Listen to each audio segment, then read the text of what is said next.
today I'm going to show you 3 ways you can instantly improve your fly fishing roll cast. So does your fly fishing roll cast look like this?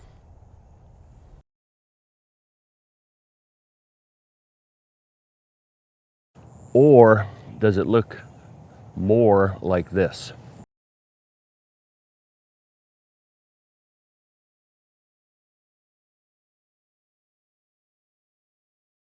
If that's the case, this video is going to help you fix your roll cast. My name is Captain Chris Myers of Orlando Fly Casting Lessons. I'm a fishing charter guide down here in Florida, and I've been teaching people fly casting for over 15 years. If you're new to this channel, hit that subscribe button and notification bell, and be sure to like this video. I am going to show you exactly how you can improve that roll cast, and you stick around to the end. I have a bonus tip for you as well. When you're making a roll cast, the first thing you want to be sure you're doing is leaving some of this fly line on the water before you start making your forward motion. So a lot of times when people are lifting up to make the roll cast, so the first part of our roll cast would be a backward motion. And a lot of times when people are making that, they do it so fast that all the line is off the water before they come forward. So they lift it up, up, up, up. I have no line on the water, and I have zero tension on that line as I'm coming forward. So the line that's staying on the surface of the water right here in front of us is our anchor point, and we have to leave some of that on there in order to make a more effective roll cast. So for my technique, what helps me do that is I swing my rod to the side and I lift up before I come forward. I have about 5 feet of fly line on the water right there. So I need to leave that there and not flip all the line back up onto the grass. So the other technique I see a lot of times is people do this and they flip all their line out of the water up onto the shore, which can cause some tangling issues, but if nothing else, I still have lost that anchor point. So now when I make my roll cast forward, it never is going to work as good as if I leave that anchor point in the water. So to help you do that, because this is really tempting to lift it off the water and then come forward without it, drag it to the side, lift up. That is on the surface now. Now I'm going to come forward with my stroke. So part 1, make sure you are keeping an anchor point, and that goes for whether you're casting on your dominant side or your other side. If I'm casting off my other shoulder, I'm leaving that on there as well. Number 2, the next thing we want to be sure we're doing is moving the tip of this rod in a straight line. So the cast itself is going to copy what the tip of this rod does. And if I move the tip of this rod in a straight line, so I start back here and I come forward, forward, forward, forward, I'm tracing a straight line as I come forward. So it's very important that we're tracing a straight line if we want our roll cast to unroll out towards our target and not go up and over. Many roll casts I have seen begin like this and they end in the opposite way, up and over. And you can see, even when I do it in super slow-mo, how that fly line is going way up. And the more I point down and come around, the higher that fly goes. Now I'm spending a whole lot of energy telling my line to go up and over. If there's any kind of breeze, that gets completely crushed and probably pushed back at your feet or way off to the side. Yeah. But if you are winding up with your rod tip either parallel to the ground or pointing into the ground in the back, and the butt of your rod is up here by your face pointing that way, but we're going to finish with the butt pointing this way, you are making a complete half circle, sometimes even more, and that is exactly what our fly line is going to do.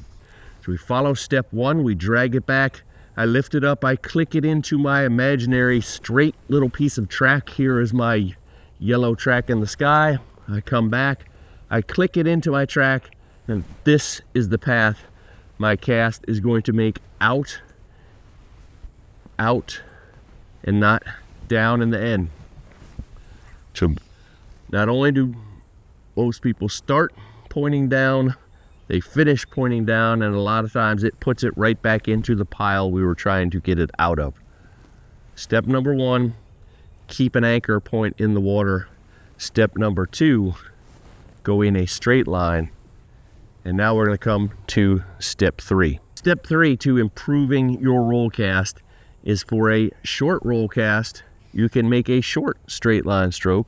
So if I'm only casting a little short piece of line, I can do that with a very little short stroke. I don't have to reach back very far. I drag it up, lift it up, a little pop going forward, that's fine. If I'm going to cast a much longer piece of line, then I need to make a much longer stroke. And this is where most people run into an issue when they want to make it longer. Instead of making a longer straight line stroke, they make a longer circle stroke, and then it just keeps going higher and higher and higher, which we just talked about in step number 2. If I want to make a longer roll cast, I need to get this tip way back here. My hand and arm straightened out behind me, still got my anchor point, but just like I'm throwing a ball a super long way, much more effective I start from back here and go out than if I stay stood here and tried to come up and over. Nobody would ever try that for throwing. If you treat this like throwing a ball, it makes it so much easier. And like throwing a ball, if I have both feet together, this is as far as I can reach. So if I stand both feet facing the water, this is about as far as I can go.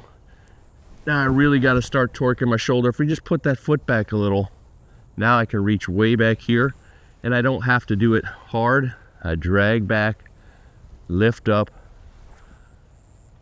out. Drag back, lift up, out. So at the beginning, I promised you one more bonus tip that will really help your roll cast to work much better. Whether we're using light flies, heavy flies, if we are trying to make this roll cast with that fly down quite a bit down below the surface, say more than a foot below that surface, even if I just stand here talking while I'm doing this and that fly is sinking way, way down, it's much harder for that thing to finish and unroll. So at the end of this, right now, see how that didn't pull out? The cast started going, everything was going good, and then there was something holding it back and it stuck there. Because as I stood here and talked, the fly sank down, sank down, sank down. It's probably all the way down to the bottom now.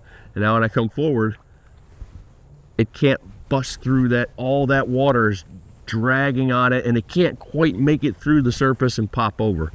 Now, if I did it super, super hard, I stand here and talk a while, if I do it really hard,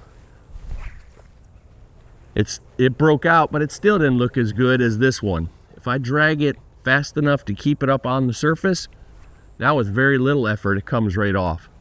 So if you think you're doing everything great, or especially if you're using heavy, heavy flies, you got to pull it back fast enough to keep that thing right up on the surface. So my normal roll cast speed, if I put all these pieces together, and I'll even put this in a big old pile, because that's usually when I'm using the roll cast, is to get my line straight. Drag it back, lift, drag, drag, drag, drag, out. Now I'm not having to do it hard. Put all those pieces together, keep that fly right on the surface as you're moving it, and however fast you need to move it to get it up near the top. If you're using sinking fly lines, same thing. If you do not have all that fly line up on the surface, you're never going to make your roll cast effortless and easy. So put all those things together, you'll be making much longer and much more effective roll casts. So be sure to let me know how this worked for you down in the comments below.